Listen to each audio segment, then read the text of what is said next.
Hey everyone, it's my pleasure to announce that Smooth Sack Summer is officially upon us. When you're playing in the summer sun, you better make sure you're groomed from pubes to bum. And thanks to our friends at Manscaped, you can make this your smoothest season yet. The Performance Package 5.0 Ultra is the ultimate bundle to keep your boys downstairs cool while you're looking hot. Join the 10 million men worldwide who trust Manscaped with our exclusive offer. Get 20% off plus free shipping when you go to manscaped.com and use the code THPN. Summertime and the trimming is easy. Every man knows how scary it can get when going for a close shave below the belt, and that's why we trust Manscaped for all of our sensitive areas. The Manscaped Performance Package 5.0 Ultra has everything you need to prepare that summer bod. Their 5th generation trimmer features 2 interchangeable next-gen skin-safe blade heads, a standard one for taking a little off the top, and a new foil blade to go smooth wherever your heart desires. Don't wait, get 20% off plus free shipping with the code THPN at manscaped.com. That's 20% off plus free shipping with the code THPN at manscaped.com. It's Smooth Sack Summer, boys. Get on board or get left behind.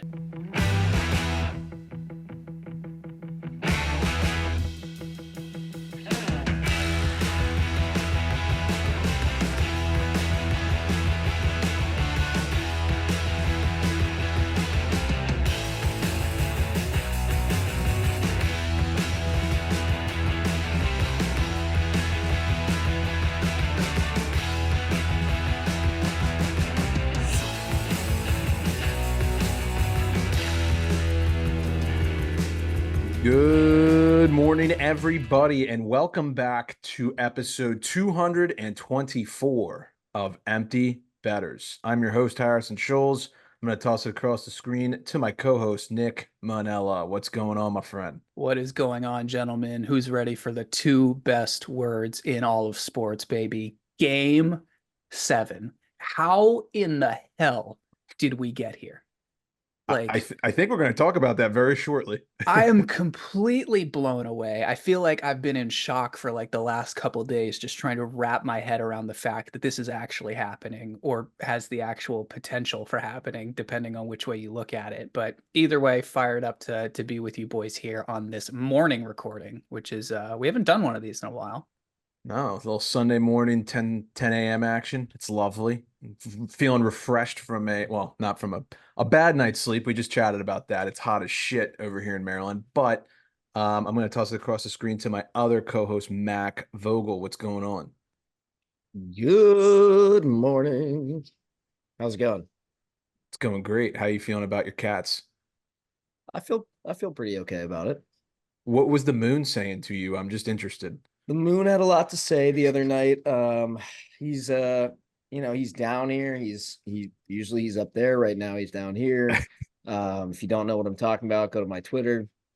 But yeah, he just whispered sweet nothings into my ear. I was wearing the Cats jersey. He said, "Don't worry about it. I know you're missing the game tonight, but there's going to be another one, and the Cats are going to win." I actually had somebody. I was at Summerfest the other night during Game 6, and I had somebody. I was wearing this jersey. Somebody come up to me and was like, "Dude, what the hell are you doing here? You gotta go watch the game." And I was like, "I don't have to watch the game. I'm watching the game Monday." The game was going on when I think it was 1-0 when I said that, and they just looked at me like, "What?" Yeah.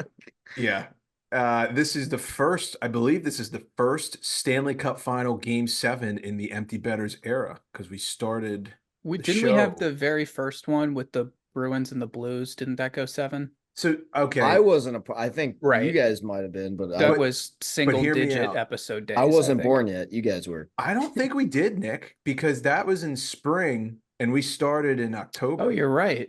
Yeah, we started in September.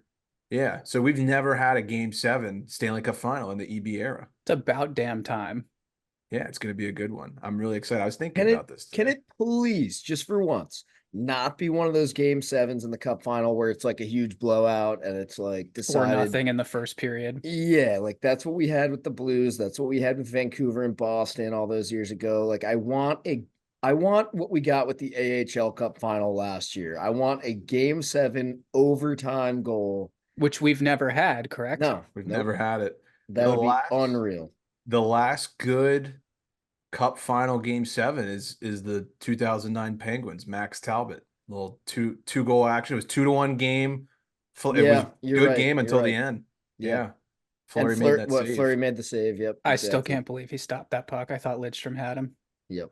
So Yep. we're gonna recap Game 6 real briefly, and then we're gonna chat all things Game 7. Bunch of picks, previews, you name it, we got it. So we're gonna get right into it. The Edmonton Oilers destroy the Florida Panthers in Game 6 on home ice. Before we even talk about the game, probably one of the top 5 atmospheres I've ever witnessed in my hockey watching career. That was just incredible.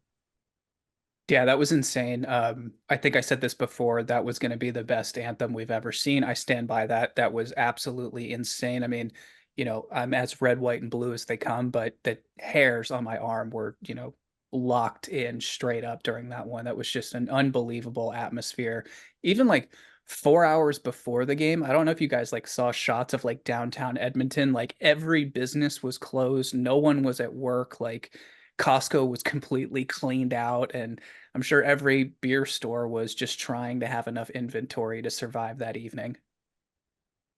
What an like imagine being in Edmonton after that game, and they're far north where they're far enough north where like they're at that time of year the sun doesn't really go down until what, like 11 p.m. It's like the longest day of the year too. I mean, that's just a time and a half to be in Alberta. But yeah, the Oilers end up taking the game 5-1. It was over pretty early, I would say. I mean, once Fogle opened up the scoring off that beautiful feed from Draisaitl, you kind of knew the horses were going to go off running. In my opinion, the big turning point in that game, and this was very debated online. I kind of chimed in with my opinion on the matter. That overturned goal that Barkov scored, that was a really quick response. I think it was within 10 seconds after the Oilers scored their second. Barkov scores a goal, and then the Oilers video coach must have saw something, and he challenges the offsides. And these days, they're so good at finding that. If they challenge offsides, you pretty much know it's going to come back at this point. I'm curious if you guys had any thoughts on the matter. Yeah, so I totally agree. That was the big turning point in that game, especially when you look at the score line. It was 2-0, then potentially 2-1. And had the Oilers lost that challenge, the Cats go right on the power play. So you essentially have a chance to, in the span of one play, almost have an opportunity to erase a 2-goal deficit. So, does that go that way and the Panthers end up on the power play, I think that could have completely turned that game around. I don't know how you can get any closer than that on an offsides call. I mean, that looked as close to simultaneous, or we're really splitting hairs, or like that fade between the blue line and the white because of the ice. It's almost impossible to call. And for something like that, I think it really just comes down to what was it called on the ice. I completely agree. I mean, it's a little off-putting, honestly, because for all the reasons Nick just said, basically. But I feel like that's one that you can't overturn the call on the ice just because of the ambiguity of it. And I think like his foot, I mean, it's right there. It's so hard to tell, even in the freeze frame. Like there's a picture of it on Twitter where they like stopped it, and he's right there. I don't know. I mean, is he offside? Like, yeah, maybe, probably, but I I don't know. I would have been pissed if I was like a real diehard Panthers. Like if that's my team and that goal gets overturned, I'd be probably pretty pissed. Oh, I'd jump off my roof. I don't Yeah, even know what I yeah, would do.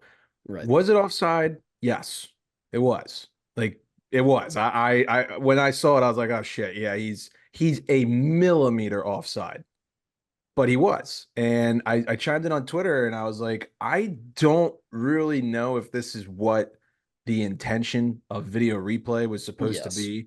Like, was it offside? Yes. That's the bigger point to be made here because like Yeah. again, it's what are we trying to do with that? Like Stephen Baker texted me right when that happened. And he was like, offside review is so stupid. It Like really it just is. that play is in the spirit of the game. Like that goal is like again, Harry, you said, is it offside? I guess technically it is. but I don't know. Hockey's a fast game, and I don't think it was meant to be like slowed down to that point and put a fucking microscope on like, was this guy's skate over the line? It's like offside, I think, should be a more abstract concept, if you will. Like goalie interference. We don't know what that is right now. So That's a good point. But again, like that Wow. play developed. It's not like he was a mile offside. It was in the spirit of what offside is meant to prevent. Like it wasn't so egregiously offside that you could be like, yeah, he's way ahead of the play. You know what I mean? Like it just that goal should have counted because it's not so brutal. Like, I don't know. I might sound like an idiot. Do you guys agree with me? Or No, I saw a tweet from Grinelli, and he said that, this has absolutely nothing to do with the play itself. Why, it sucks. He's like, I understand the rule, but like, maybe we look at this going forward, calling it a little bit differently. I don't know. I mean, I don't think that, you could just add that to the list of things that NHL officiating needs to review this offseason, but it's so hard to call. You're one way or another, someone's going to be, excuse me, mad at you for that call. and like, I think I said this to Melissa Cunningham, our good friend of the program. She was tweeting and I said, there was no competitive advantage gained from that millimeter that he was offside by.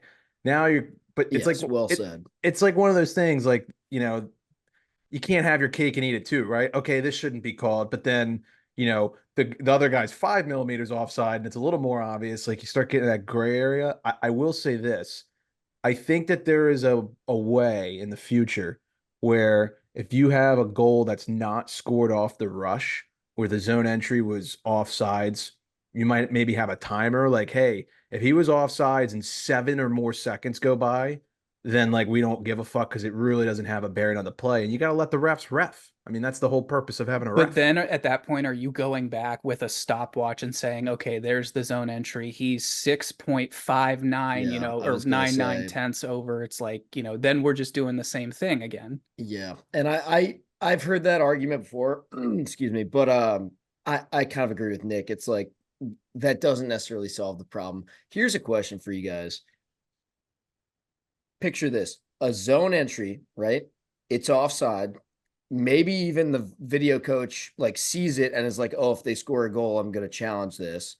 They buzz around in the zone for 30 seconds or something. Puck on net, goalie covers it, right? Face off in the zone. As a result of that same zone entry, goal. That counts. That's true. If You there's a can't stoppage in overturn play that. because of that, yeah. But the zone entry is what got you the face off. So like again, it's like where Hmm. do you? I don't know. Wow. I've thought about that before, and I'm like, Right. that doesn't. No one. You can't challenge that. But it's kind of the same thing as if they just buzzed around for 60 seconds and scored instead of 30 seconds, This is whistle, and then go. Like that is such an interesting point that I haven't the heard. whole thing will break your brain if you just think Yeah. about it too long. It's so stupid. But that's my point. Is like Where do you draw the line? it's a I think slippery like slope. we're all in agreement that, it's like if we're going to have a lengthy review down to something, the only thing it should be for is did the puck cross the goal line, And if you're a Calgary Flames fan, you're probably losing your mind over the fact Oh that like we're no. reviewing offsides and, Right. millimeters over the Yeah. line and stuff. So That's a good point too. I think all we want is, a regular season game not to take, 45 minutes in a referee review to determine whether a 2-1 goal between the Caps and the Senators on a Tuesday night in December went in. We just don't want to sit through that. And whether that, is destroying the product or making the product better, I'm sure we could talk about until the cows come home. But I'm of the school of thought that all major reviews should really center around a goal. I don't necessarily disagree with that. I'm kind of on board. It's going to be very interesting to see what type of bullshit comes up the league's sleeve in Game 7 if there's like a, God forbid, an OT winner off a goalie interference or an offside call or someone scores and they throw their gloves up, but it comes back like that's nightmare fuel. I don't know. I But don't like that has to be the worst job in the world if you're like an overtime Stanley Cup winning goal is scored and you have to be the referee to say sorry puck didn't cross the line or sorry so and so you might bumped get the killed. tendy or Well, something. and the funny thing too is like those refs are just the refs are just the face of the call. They're not Right. even the ones who made the decision. If you Right. really want to be pissed, you Right. can call up Toronto and get pissed at whatever suit back there made the actual call. But I mean, they get to hide behind the phone basically and say, okay, you go out there and tell 20,000 people that I just said it's no goal. Don't shoot the messenger. But despite all the video replay chatter, I do think, regardless if that goal counts or not, the Oilers dominated that game from start to finish. And the crazy thing is, they won 5-1, and Connor McDavid didn't even register a point. So, they did it with their depth, and they did it handedly. Like, it wasn't ever really a close game. I know this stat's been floating around the internet, but the Florida Panthers forwards went 31 minutes into the game without registering a shot. I'm pretty sure Ekman Larson was the only guy with a shot on goal halfway through the game. So they got dominated. They looked scared. They looked nervous. And I've been listening to 32 Thoughts a lot, and it's starting to make sense about some of the names that are shying away, because I think there's some injuries. I mean, obviously at this time of year there's injuries, but we'll talk about that a little more. So they forced game 7. This is going to be crazy. I mean, this is the best storyline you could possibly write. The team who went to the finals last year is trying to redeem themselves. They get up 3-0. Now they blow 3-0. The best player in the world's on the other team. He's trying to write his legacy. He's got to do it on the road. Stuart Skinner might be a Stanley Cup winning goaltender. Like, this is just crazy. So I want to ask you guys initial thoughts on game 7, and then we'll go into the notes. All right. Well, apologies in advance. I woke up like 25 minutes ago, so this is going to be a little scatterbrained, but I have just a few things I just want to spew out there real quick. Number one, if the Panthers lose this game, they're the biggest joke in sports. Like, they're like, literally, I don't even know if I can wear this jersey like out anymore. I might just get made fun of ruthlessly. Like, you just become the biggest laughing stock if you blow, like, again, for all the reasons you just said, if you blow the 3-0 lead, if you also went to the cup 2 years in a row and you don't win, like, it just, there's nothing redeemable or forgivable about any of that. If like, it just, you're a joke. If you lose, it's that simple. Second thing, this is super random, but I was just thinking about it. I really don't want the Oilers to win for like a stupid reason. And that reason is I don't want, remember how Portnoy and Drake both laid a bunch of money on the Oilers like at the beginning of the series? Yes. And they're both, I forget which one of their, I think it was Drake. His reasoning was like Oilers because self-explanatory or something like that. Like, you were wrong. You were wrong. Like, you know what I mean? Like, even if the Oilers win, I don't want them to be like, yeah, we knew they'd come back the whole time. Like, we had it the whole time. Like, no, you were sweating. You thought you lost the bet, and you thought you made a really stupid bet, which you did because the Panthers should have just taken care of this a few games ago. I don't know. That's like a dumb thing that I've just been thinking about, but yeah. It's gonna be crazy. I mean, my question to you guys is, if the Panthers blow this, is that the biggest championship meltdown in pro sports history? 100%. Has to be. I totally agree. You know, obviously we have some recent ones that come to mind. We had the 2016 NBA Finals, Golden State up 3-1. LeBron and the Cavs win 3 in a row to win the championship. Falcons, Super Bowl, I don't know whatever number that was. One of the most depressing days of my life as a non-Patriots fan. So they blew the 28-3 lead in the third quarter, and then the Yankees in 2004 up 3-0 to the Red Sox in the ALCS, who went on to win the World Series. So I think you have to say, especially when you look at how much better this Florida Panthers team was in games 1, 2, and 3, you have to say that's the biggest meltdown because it just came out of nowhere. I know And some that's a people. good point. That's a good way to spin it. I've seen a lot of people say the Yankees one will still, or the Yankees Red Sox series will stay number one. Yeah. The fact that this is a finals, though, I feel Right. like Yeah. increases the magnitude of it. Yeah, the only reason people say that is because that rivalry is so deep, Yankees Sox. But I mean, what I was gonna say is that's a good way to spin it, Nick, is because like if this had been flipped, to me, the Oilers were technically the underdog coming to this series, but like On paper. you know, yeah, I mean, we hockey fans know it's a pretty even match, but like if it had been the lesser team to go up 3-0 and blow it, it's almost less bad in a way because you're like, okay, well, no one thought they were going to win it anyway. But to be the Panthers and like you're expected to win, also we keep saying like them being here last year really adds to the pain of like, holy shit, we got so close last year. We played an 82 game season last year, got all the way to the cup final and lost.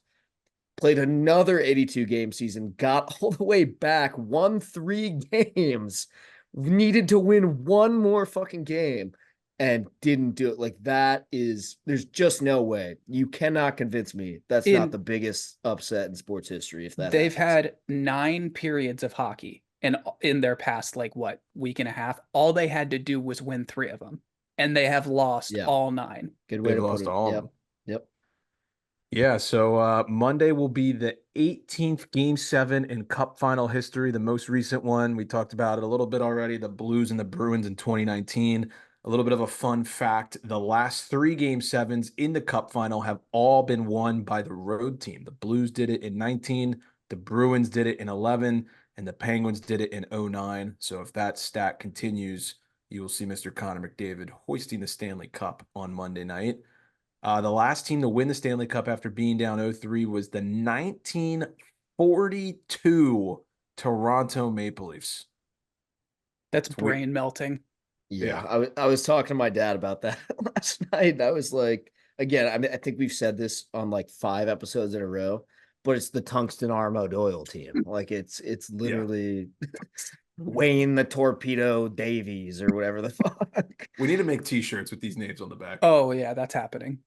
And one last fun fact, I think Nick already said it, but I'll reiterate it. No Stanley Cup Final Game 7 has ever gone to overtime. There's a first time for everything, so let's see how this one Please, goes. please. Also, about that Leafs thing that you were just saying, I'm pretty sure you only had to win 8 games to win the Stanley Cup back then. That is correct. To this date, the Toronto Maple Leafs have never won more than 2 playoff rounds because every time they won the Stanley Cup, That is 1967 actually and prior, unbelievable. you only Yeah. needed to win 8 games. Yeah. So it's like that's not even impressive. I don't Right. care. I saw something on Twitter, where again, not to trash the Leafs, but it was like McDavid in this postseason alone is like within 3 points of Matthews, Marner, and Nylander career playoff points in one postseason.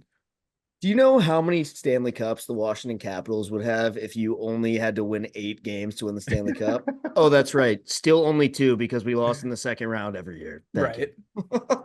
Shit happens. Shit happens. All right, Oilers 8-4 all time in Game 7s. They last won the Cup in 1990. They're 1-1 in Game 7s in the Cup Final, and Chris Knobloch is 1-0 in Game 7s in his career. This one stat is just crazy. I don't even know how this is real. This postseason, just this one, not career-wise, but just this postseason, Stuart Skinner is undefeated in games 4 through 7 of every series. He is a perfect 10-0 with a 938 save percentage and a 1.56 GAA. So here's a question. What the fuck? Is it okay? Obviously, the Panthers have had trouble offensively these last like 3 games.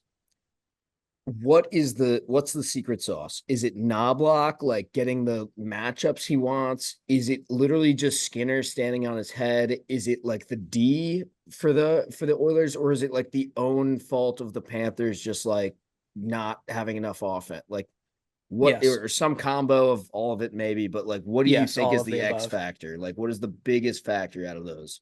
I wouldn't say Skinner's like been standing on his head, and I agree with you. I think it is a little bit of like a fruit salad of all of those factors combined together. I think Skinner really the only thing I can say that I've seen that's a little concerning might be rebound control in games. What was it, like 5 and 4 and 5? It just looked He's like it was yeah, the little pillows are kicking him out. little ping pong paddle-ish, but it clearly hasn't affected the way that team has been able to win games. So I think the Panthers power play essentially going into hibernation for It's the horrible. summer. I mean, Horrible. I don't understand what's going on there. And um, I definitely think the last couple games, the frustration got to the Panthers. I know that they had been to the Cup final last year, but they were so far out of that series by the time we even got to game 5 that I think it really didn't matter. But now you could see, I mean, third period, even starting in the second period, they're gripping their sticks way too tight, some panic passes, serious frustration, and you could see just the dejection in that team on the bench. So here's another question. And this might sound crazy, but in a weird way, is game 7 for the Panthers almost a little less pressure than like game 6? No. I'm gonna say no, because like my panic index for the Panthers last time we talked was at a 6 or a 7. I mean, it's like 10. full blown like nuclear reactor meltdown alarm From going off. from that 10. standpoint, yes, but hear me out on why I think you could make an argument, and that's just because what you said, game 6 or game 5, even you're gripping your sticks tight because of the potential of fuck. What if we blow this? What if it has to go to a game 7? Like all these thoughts in your head. Game 7, there's nothing in your head. There's nothing in your head besides we have to win today. Like it's just a way more simple, matter of fact, like mentality that you go into a game 7 with. I say this, with so much experience because I've played in so many game 7s in the NHL. So I clearly know. But I don't know. Do you get at all what I'm saying? Like I think A it's little just bit. like if you're Paul Maurice, for example, you're kind of stressed the fuck out. I mean, you're stressed the fuck out no matter what. But game 6, I feel like you're like, holy shit, like I can't let this go 7. Now that it did, it's like, all right, well, here we are. Let's just, I mean, there's nothing else to play for except this. So I get what you're saying. Just kind of like rip up the playbook. Let's just go win yes, every shift kind of yes, thing. And I'm yes. I sure think that it's a will little, be like yeah. his speech to that I team to I get them think in fired up. terms of gripping your sticks tight, I think maybe you even like you're a little more just like, all right, this is it. Doesn't matter that we were up 3-0, doesn't matter that we blew all those games because tonight, that's it. Like, I don't know.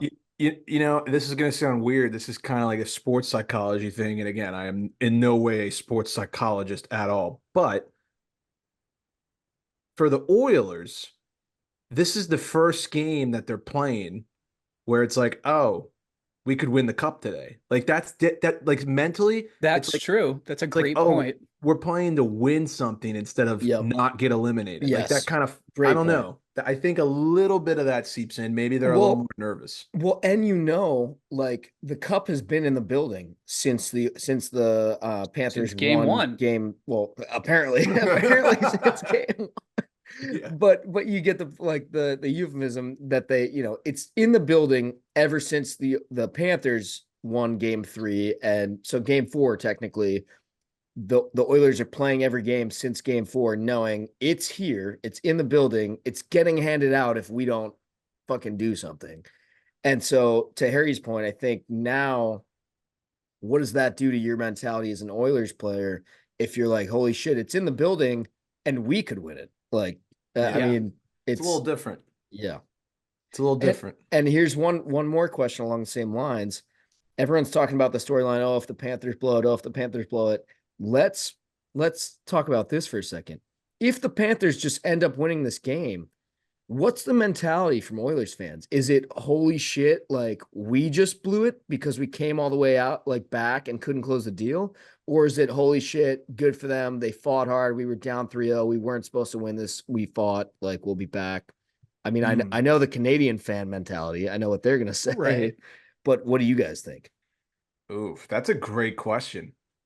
I can't decide what's more heartbreaking, like getting just flat out swept in the Stanley Cup final or like being like, oh, it's over. And then them building you all the way back up Yep. just to have the world fall out from under your feet. Again, I know the Canadian fan, like Right. every Canadian hockey fan will tell you, I would have rather just get swept.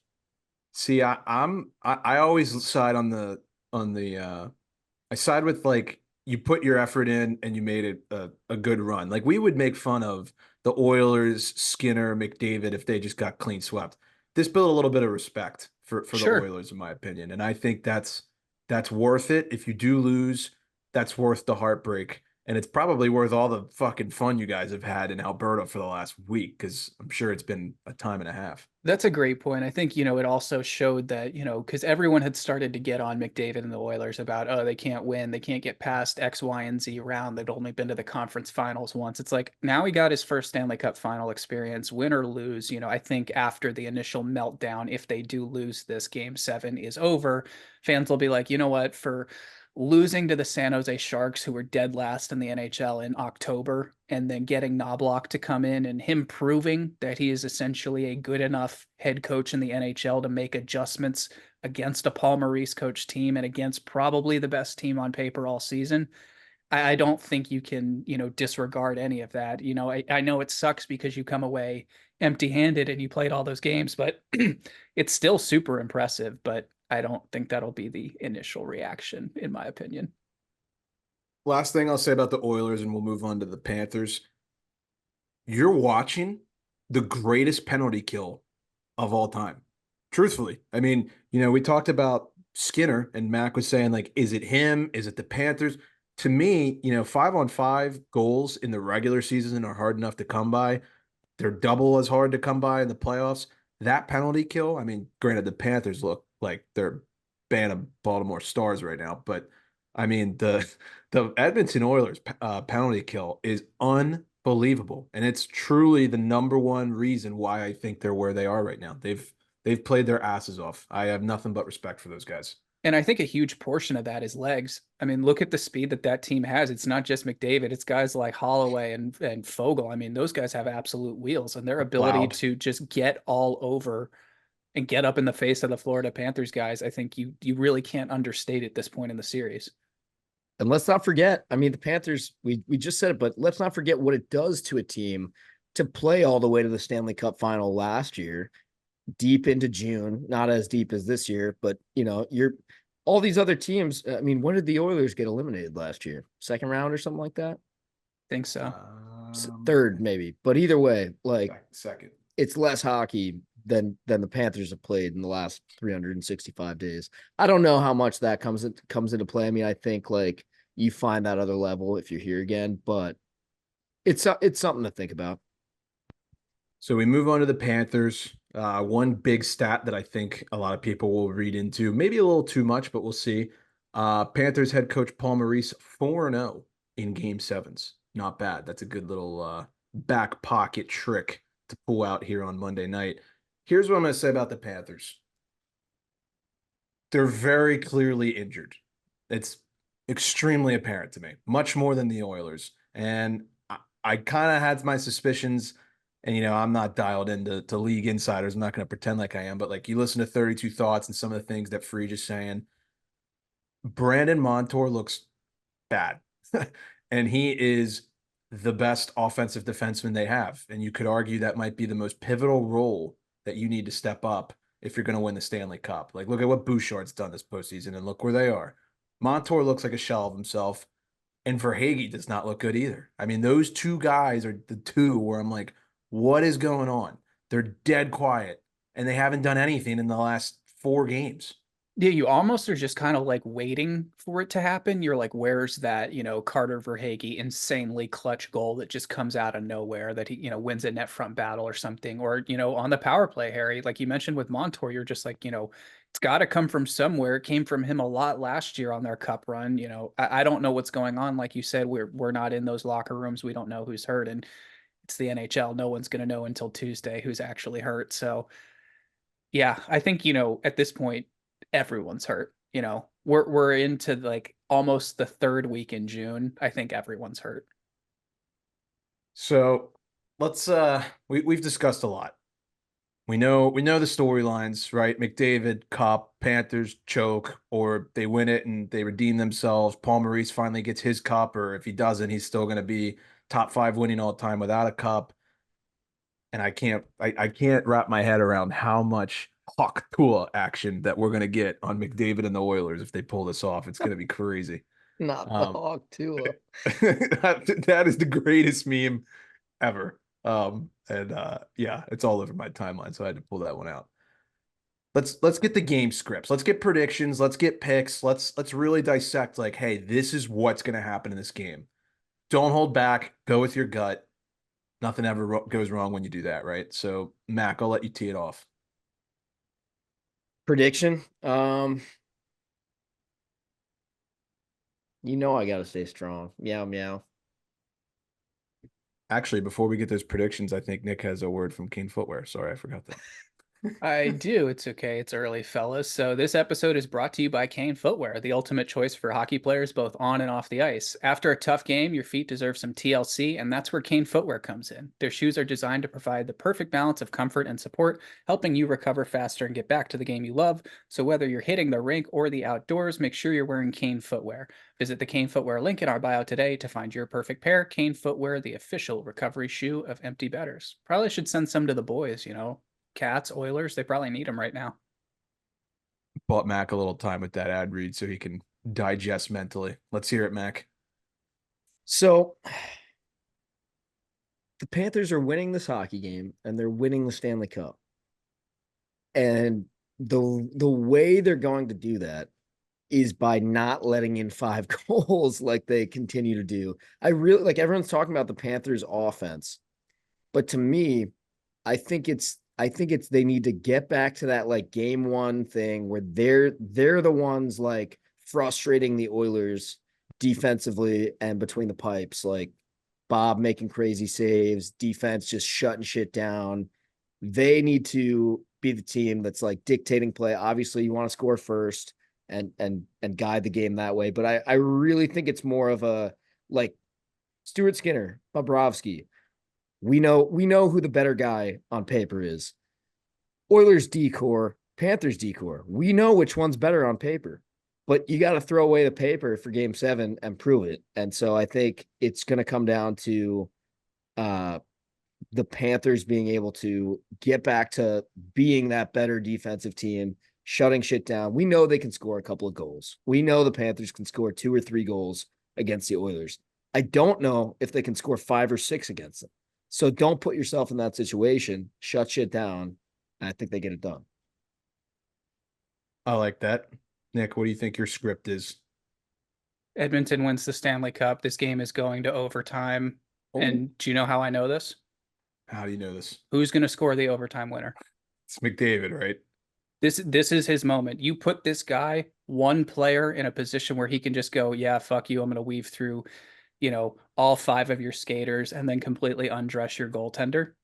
Edmonton wins this game 3-2 in overtime. McDavid scores the overtime winner. I might actually put like 2 units on this game to go to overtime. Wow. I mean, what else is left on the 2024 bingo card, right? Like, right? Yeah, I get that. I get that. Good way to put it. Uh what's the script, Harry? What's the script? Yeah, I predicted Oilers in 6 before the series, but you know what? Oilers in 7 has a ring to it.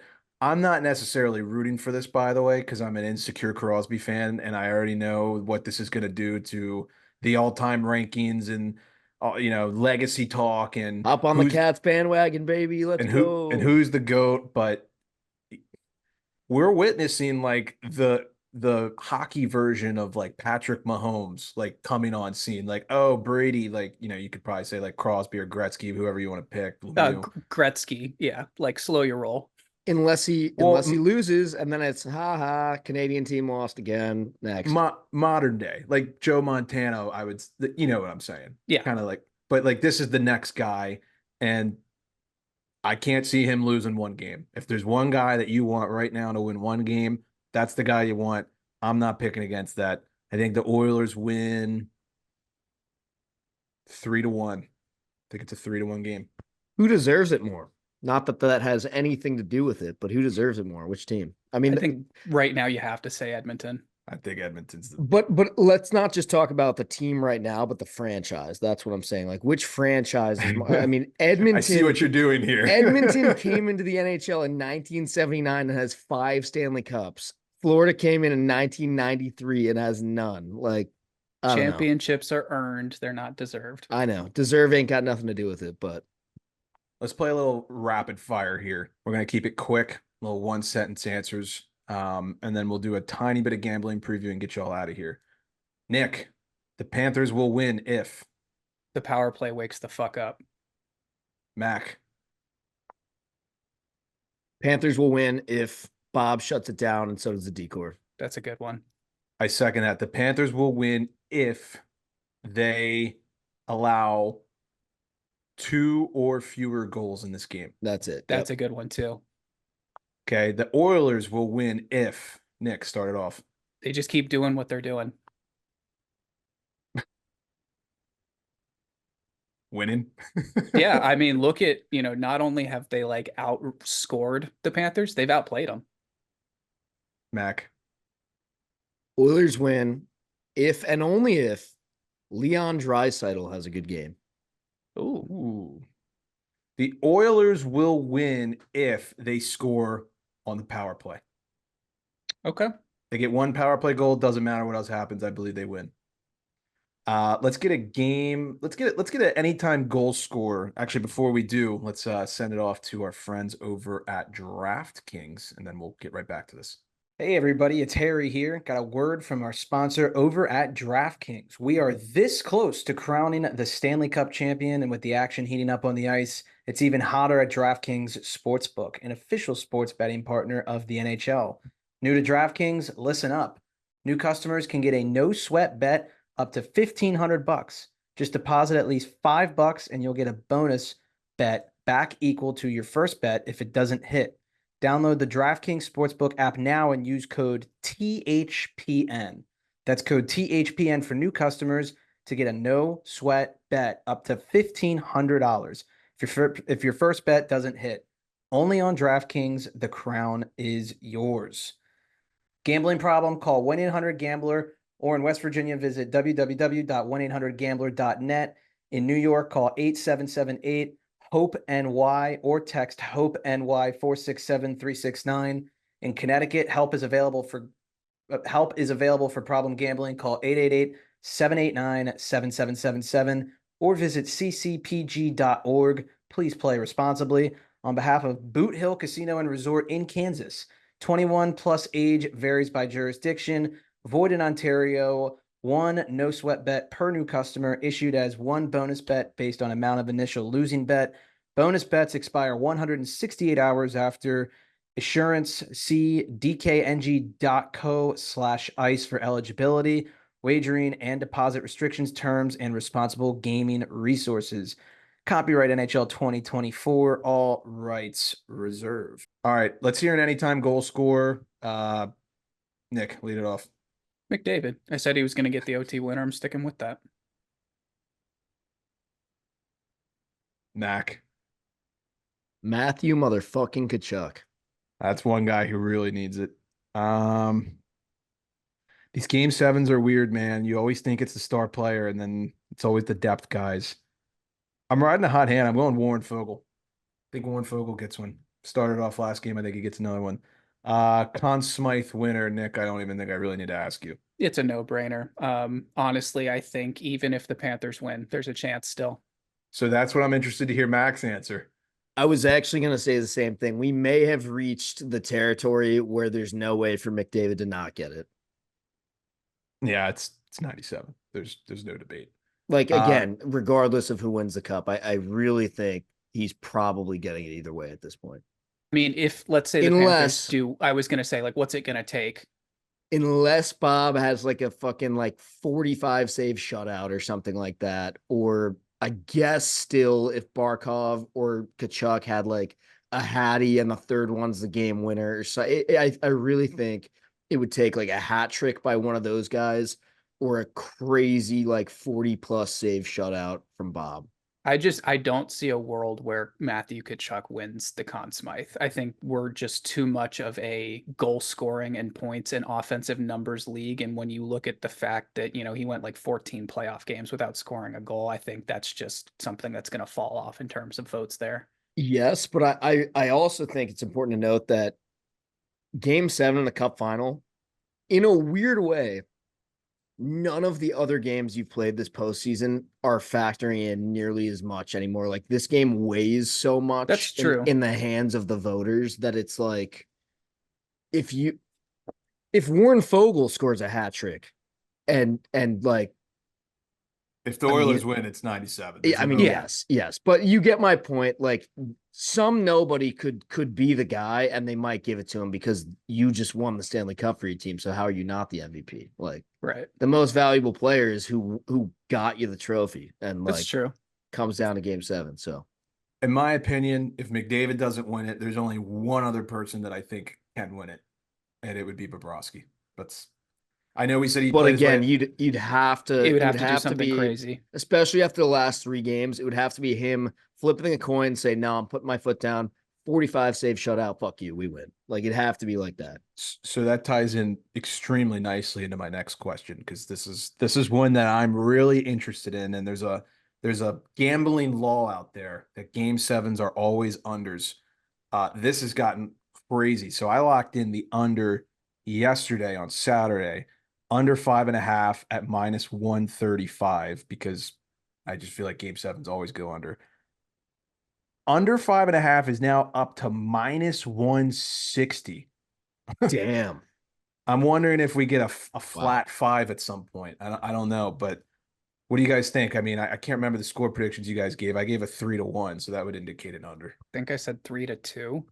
So that's an under. At what point do you just start going, you know what, look at how much the Oilers have scored in the last couple games. Let's just fade this and go the other way and hope for some. I was thinking that a little bit. I mean, especially because like imagine a world where Oilers are up like 3-1 in like with like 10 minutes left in the third. You're probably pulling your goalie. Like Yeah, that's the only way I feel like it would go over. You get could end up couple 5-1 with like 2 empty netters or something like, you know what I mean? Right. you run that risk. Yeah. And Maurice will pull early. We know that. Yeah.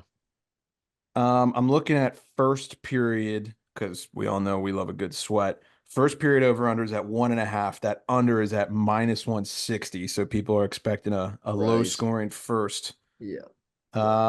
Team the school. Let's see. I'm trying to get all the stuff out here for the listeners. I will say this. If the Oilers get out to a 2-0 lead, I think you instantly time out and shut that thing down. Like Maurice, I don't care. Burn it and do whatever you can just to get out of that period alive. I agree. You also like people don't realize there's other opportunities for timeouts. Every TV timeout you can group up and talk about shit. So you're really not like losing that much. No, every icing that goes in your favor.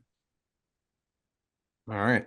Well, I think we dissected that one. Oh, did I give I picked Fogel, yeah. Yeah, no, I think we've dissected everything. It's going to be a hell of a game 7. I know all 3 of us will be on Twitter, probably tweeting about the game, watching the game.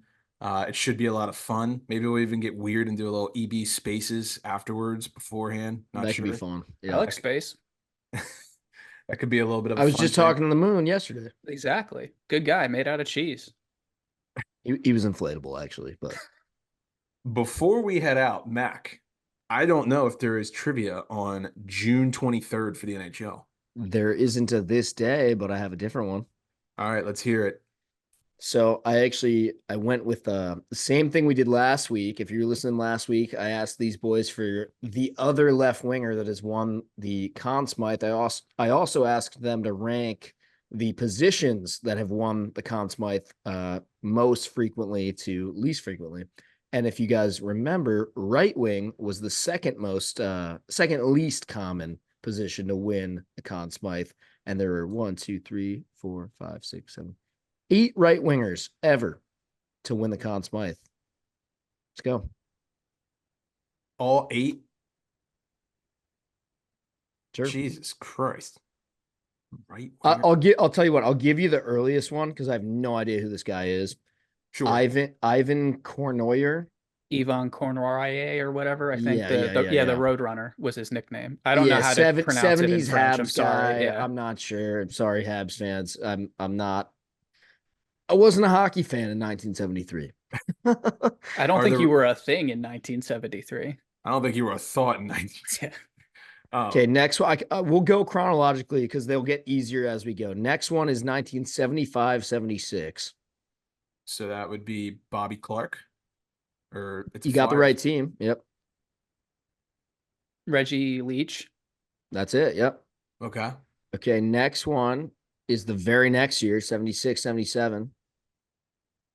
From here on out, they're all household names. Like you'll know every single one of these guys.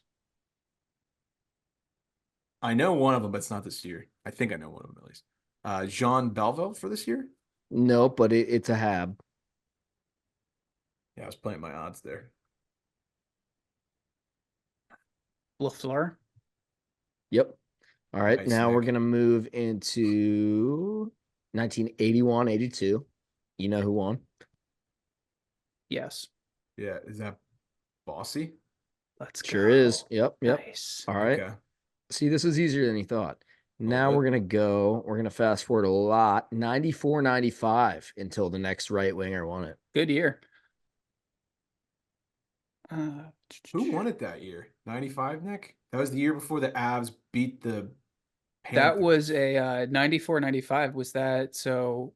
Is that the Devils Stanley Cup? Yeah. It is. Their first one. Yeah.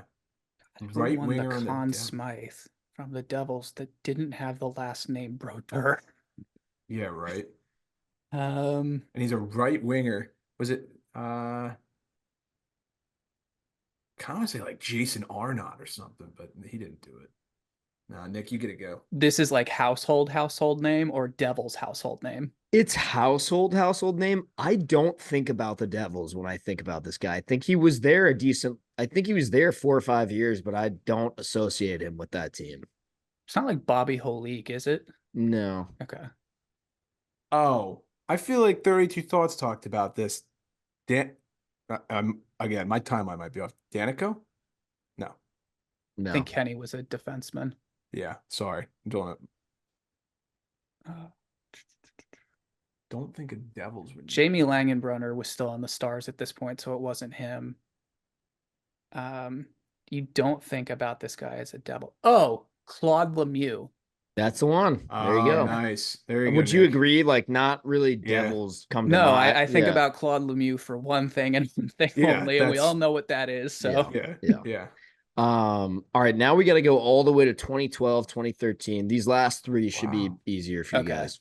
I guess I didn't know all of it. I thought there was one in 04, but I guess I thought Brad Richards was going to be one of them, but maybe he didn't play right wing. Nope, he was a center.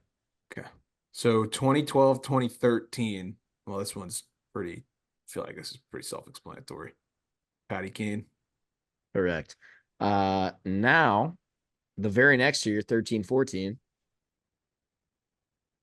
Dustin Brown. Yep. No. Oh. Did Justin Williams do it that year? That's He right. sure as hell did, Mr. Game 7. Wow. And last but not least, last year, 22, 23. Oh, yeah, that's easy. Nick, are you drawing a blank? I know who it is, but Yeah, go. I'm totally blanking. Mr. Marchessault. That's right. Correct. Yep. Wow, I like that kind Yeah. of style. That was good. I could have sworn Brad Richards was a win, like because he played for Dallas and New York, and I feel like he kind of teeter-tottered. I mean, think when he listen, was this is playing just for what- New York, he was a winger. This is just what NHL.com lists yeah, the no. positions as. So, like, I'm sure technically if you had him in fantasy that year, I bet he was like center / right wing or something. But Yeah, it's not that's just, not that deep. So, yeah, those of you who are listening who's like, well, he also played right wing. It's like, okay, I know. But First of Per all, the shut up. website. Yeah. Per the website. So, all right. Well, this is fun. The first ever Game 7 Stanley Cup Final preview for the Empty Betters boys. This is going to be a lot of fun Monday night. Follow us on Twitter. Follow the podcast account on Twitter. We're going to be very active on that. Should be a hell of a game.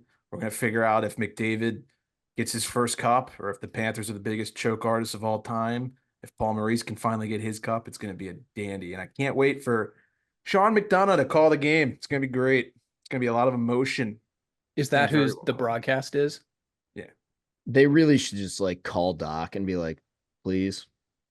Last thing Please. Just like one more time for shits and giggles, right? Yeah. I was telling my buddy Mike yesterday when we were golfing. He's like, "Can I tell you something?" I was like, "Yeah." He goes, "I genuinely feel like Doc made me like hockey more than I might."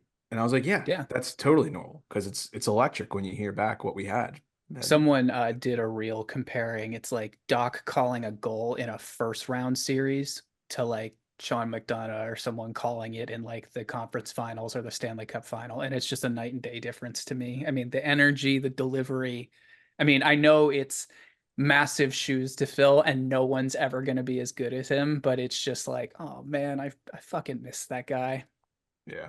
I would love for Kenny Albert to be doing this, just saying. But Yeah, Kenny's good. wrong Yep, same. network. All right, everybody. Well, we appreciate the love and support as always. Enjoy Game 7 on Monday night. You will probably be seeing an episode from us go up Wednesday morning. We'll record a Tuesday night recapping the game. Should be a blast.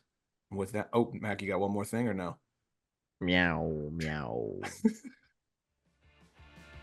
And without further ado, Class dismissed.